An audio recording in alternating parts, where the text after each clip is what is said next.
pit lane. Currently, this challenge session will be 30 minutes long.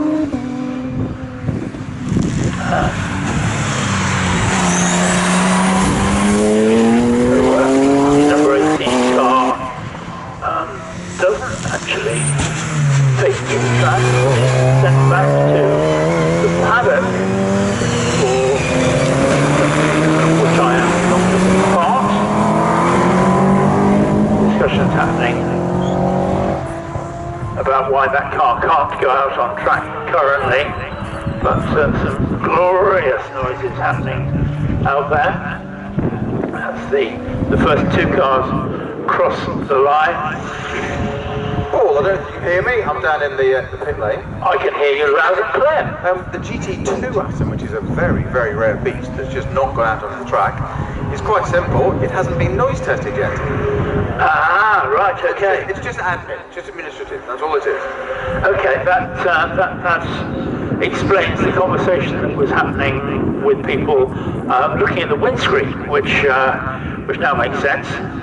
Because it hadn't got its noise tested decal on it to say it's clear to go. Exactly. But we have some lovely cars out here, Snowy, with quite a variety. Quite rightly, we're seeing Aston Martin very well represented in this GT challenge, but some other good stuff as well. We certainly are, and I'm going to make my way down the pit there and see a few things. I'm actually looking at the March Plant hire car, which has still got that logo on its top of its windscreen top. Marsh Plant, the Jeffrey Marsh that ran these cars for. Well, latterly, Anthony Reid drove these, but of course, made famous by Jerry Marshall in his day. A man that started racing here some 55 odd years ago, I think it was. 64 we started here, and of course, when it was 600 racing.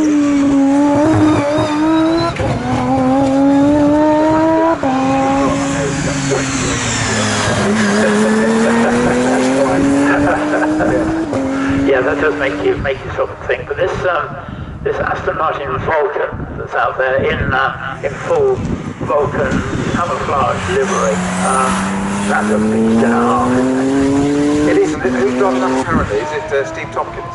I don't know who's out there currently. Yeah. I don't know if Gleb actually made it here or not. What I'm going to do is I'm just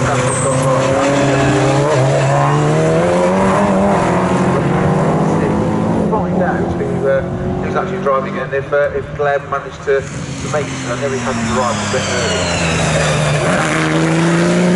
The GT2 car is now going down the pit lane on its limit to the number 18. That has now indeed been noise tested and goes straight out. Yep, straight out on track. He's lost about 5 minutes of this 30-minute session through not being noise tested, but rules is rules, as they say.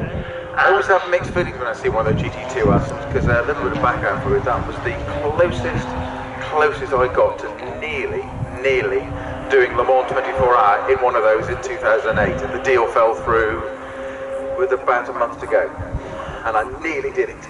I nearly went to the moon once, but Neil Armstrong got the job instead. No, sorry, I didn't say that. No, it was real. True story. Good enough for me, mate. But not good enough for me because I didn't get to do it.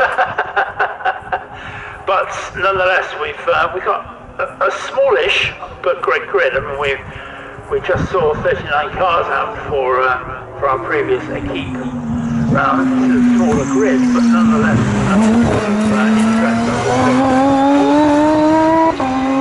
particular GT Challenge grid. Obviously, the Vulcan is in an invitational class because it's hardly doing since then, obviously, I think this is the only one that's actually racing, so it's not going to fit into anything else. I'm just going to stop and listen to the car.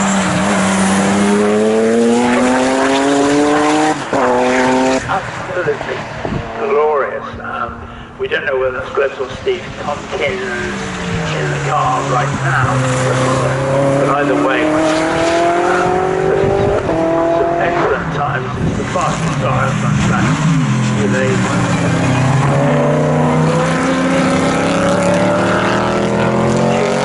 about 10 seconds faster than anybody else.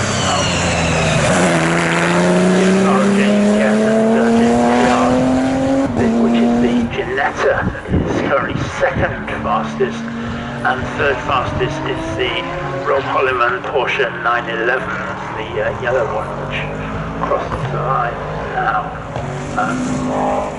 Fourth fastest is the number 54 Nigel Jenkins Ferrari Challenge car, so that's 458, so built for the Ferrari 1 Make series originally, and then fifth we have the number 99 Lee Curtis. So if you want variety in the first 5 at the front corner,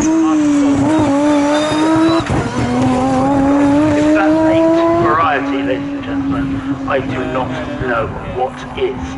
But however you cut the cake, we've got some great cars out there. Did you just say Aston Martin, Vulcan and Volkswagen in the top 5 in the same sentence? I did. You did? I thought you did. Yeah. I was just commenting on the fact that variety. It's the 3 V's, isn't it? Yeah. Vulcan, Volkswagen variety. There you go. Thank you for that. That's what I do. Yeah, yes, I know. That's what you do. I can tell. I can hear. No, it's all that. I know that. But yeah, the Vulcan is currently 10, nearly 11 seconds faster than anybody else on the track.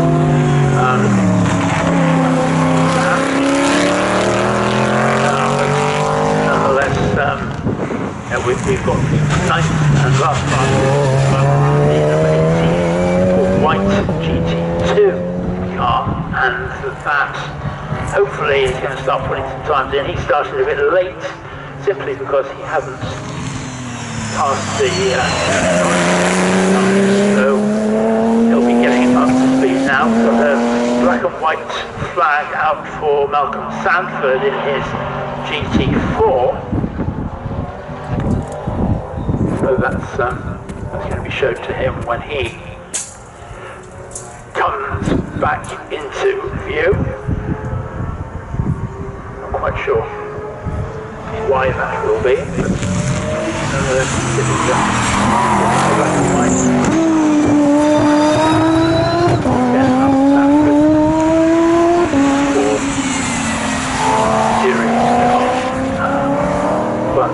We currently have 20 minutes left to run of this session. Here at the glorious weather here at Snetterton. Weather forecast says it's going to be like this all day, which is great news. We're basking in this weather for the rest of the day. I think that GT4 would be, for most people, for the man in the street, GT4 Aston Martin would be a locomotive car, and that the Vulcan just went past it across the start finish line as if it were tied to a large so incredibly quick to there.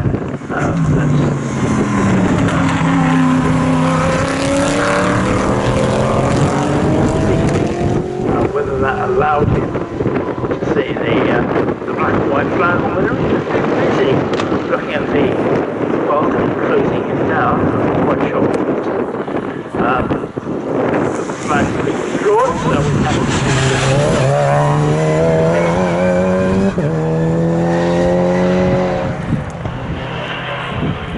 all 9 cars are out on track.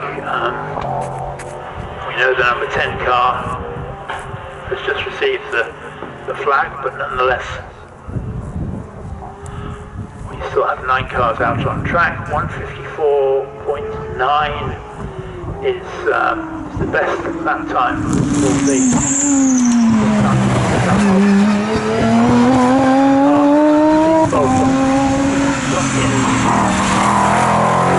Driving that car, he's doing his best to see if we can find out who's in that car currently.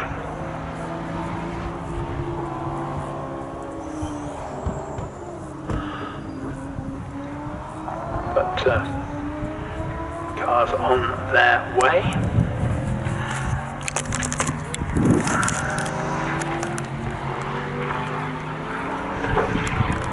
This GT Challenge series, again, is a feast of horsepower. There's wonderful cars out there. I love the sort of comedy of the Vulcan with its camouflage livery. It's previously appeared in a very tasteful, you have to say, dark red, but now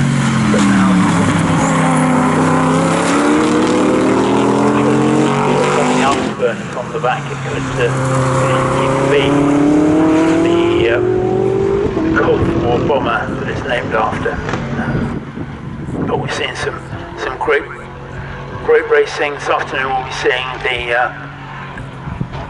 the compulsory pit stops, of course, as well for this, and that will be with the pit window. We have a 50-minute race. Pit window opens 10 minutes in and closes 10 minutes before the end. So any time in the middle half an hour, these cars can stop. That may well be significant. I mean, the weather obviously isn't going to play a part in that.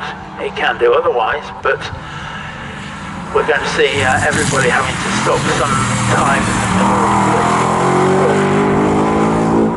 of the race. The 1999 Lee Sturgis Volkswagen Golf crosses the line in front of me here, and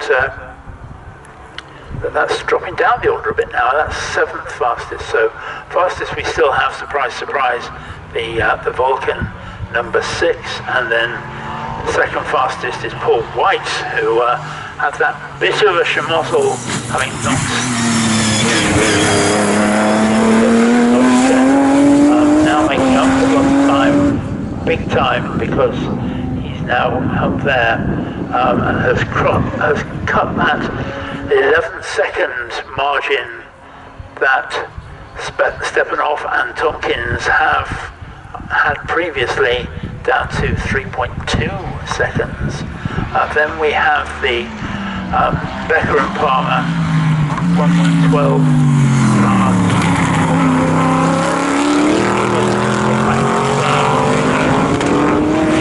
50 designer out there for the Aston Martin 1.2. Then the 54 Nigel Jenkins Ferrari. 5th fastest currently we have the number 82 James Guest, James Hilliard, Ginetta G55, and then we have Paul, the can I just cut across for a minute? Yeah, Paul. Paul, sorry, I've arranged to hold on out of that Vulcan, which tells us who's got into it, so I need to get run over by that GT2 Aston behind me. Paul, I've got here Steve Tompkins, who's Steve and I go back a long way. So we're about 20 years of instructing together years ago, something like that. Don't say that, probably a bit more than 20 years. You've just stepped out of the Vulcan, which tells us that Gleb Stefanos, who owns it, is actually in it. He wasn't able to make the last meeting at Donington, but why was just making it? But finally came to the car. Between then and now, we've been done with Dumbledore. So we drove that very car all around Europe, from Greece to Barcelona. We even spoke about going up to Le Mans because it was the same weekend. But yeah. So it got used? Oh yes, yeah, very much. And so it had its shakedown last week because the gearbox was live, so it had a little shakedown. Unfortunately, we had a bit of a gremlin yesterday, so Gleb didn't get to do any running yesterday. We only did a handful of laps. There was gearbox issues, but yeah, the car's back. He's brilliant. He uses the car as it's meant to be. What I've noticed is that all these Vulcans amazing deep purple, and no play on words in the band there, but something seems to have happened to the paint scheme. Yeah, well, very much in fitting with the actual Vulcan car. So we actually got a picture of the car in the camouflage with a Vulcan plate as well. And there's a lot of messaging backs and forwards between Gleb and himself as to, because we were contemplating the Divine Red along with some camouflage. Almost, I suggested we had it almost like the camouflage was tearing off. and the paintwork was coming through. So there was a lot of playing around with graphics, whatever, and yeah, but it looks mint. I never knew you had such an artistic side, Steve. Yeah, me too. Yeah, it's brilliant. No, it looks lovely though, doesn't it? There he goes. Well, there it goes. But okay, all about the looks. But how does it go? You're a racing driver at heart. So at the end of the day, it might look pretty and all that. But you know, down to the real business. How does it go? It's really good. It's very, very fast around Coram. I've yet to get the most out of around Coram, but yeah, it's great. Amazing downforce, and it's one of those you've got to get it to go faster to generate more aero, and it's just taking that faith. Just go be a bit braver and braver. But at the end of the day, my job is just to bring it back, and it's really important that Gleb's getting some time in the car this morning. So I think we've got some stiff competition here today, which is good. I don't know where we are. We've got that GT2 car as well. Yeah, brilliant. Yeah, great.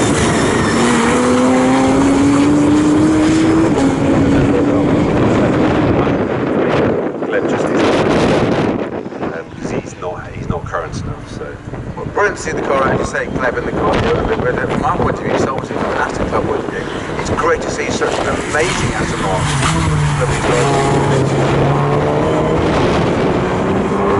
You're racing it today in the Intermark? In the GT. Sorry, GT2. Yeah, in the GT. And well, the Intermark boys might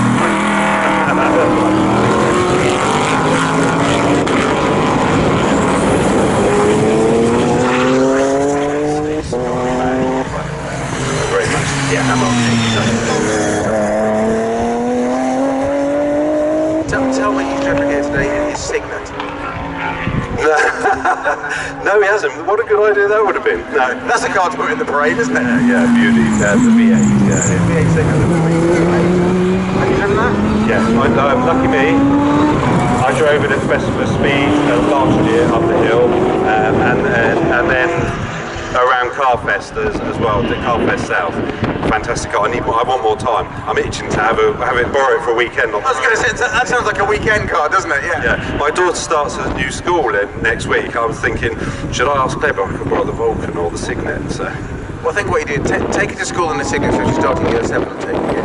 Think ahead though. Prom car, Vulcan. Oh, yes, thanks for that, Snowy. Do remind me, you know I'm getting forgetful. So. Steve Tompkins, thanks very much for your time. Enjoy the Vulcan, and we'll see you a little bit later with these cars in our back. Well, how are we doing on qualifying at the moment behind us, Paul? Well, you can tell Steve that he still sits at the top of the charts, but then he's only now 3.2 seconds ahead of that evil GT2, which is closing him down. They have an 11-second gap at the first half of this session, but it's now down to 3.2. So therefore, yeah, all to play for. That what we're seeing is, yeah, it's staying at around that. I mean, the GT2 car has done a best of 158.1 against 154.9. So there is still a fair gap between the two, but nonetheless.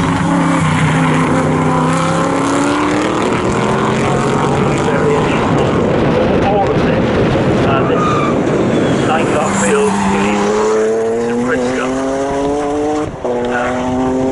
But it's now we've got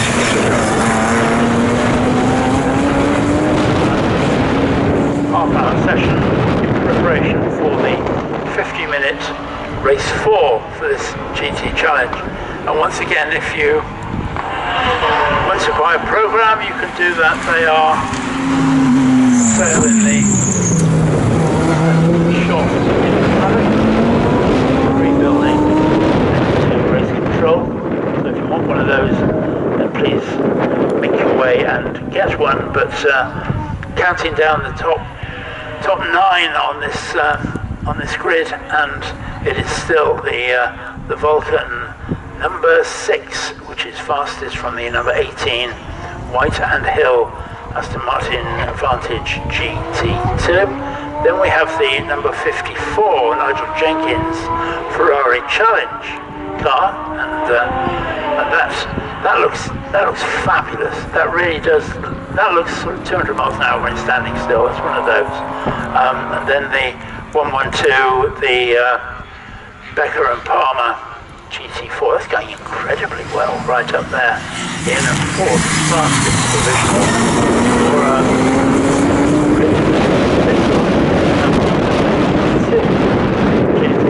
James Hilliard Gillette's G55 GT4 car, and then we have the number 9 Robert Holliman Porsche 911, the sole Porsche on grid.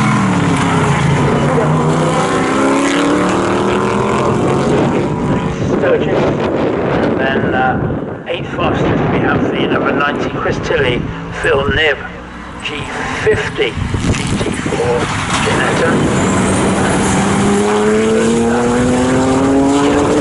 10 Martin Sanford in his G4. Obviously with a slightly lighter grid, these cars are able to find good clear track time to get the very best out of what they do. The White and Hill car crosses the line on the flat lap and did it 2 minutes 1.338. By nearly a second and a half, but nonetheless is a good representative time. Number 19 Chris Tilley Phil Nibb G50 in those sort of almost golf colours. They're not quite, blue's too dark and the orange is too orange, but still looking absolutely great. The third place, number 54 Ferrari, Nigel Jenkins, and you don't even need to look to hear the Vulcan crossing the line. Stepan Voss and Tompkins. We know that Stephen Tompkins has just got out of the car now, having set that last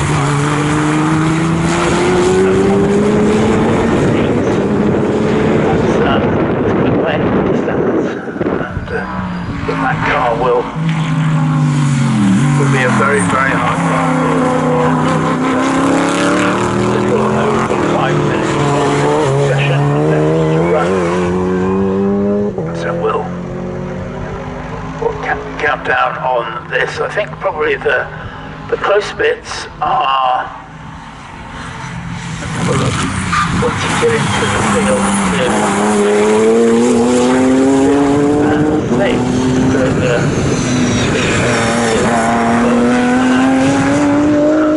that's perhaps where the battles are. To the Ginetta, the pressure from the Becca Palmer GT4 car. Half a second in there.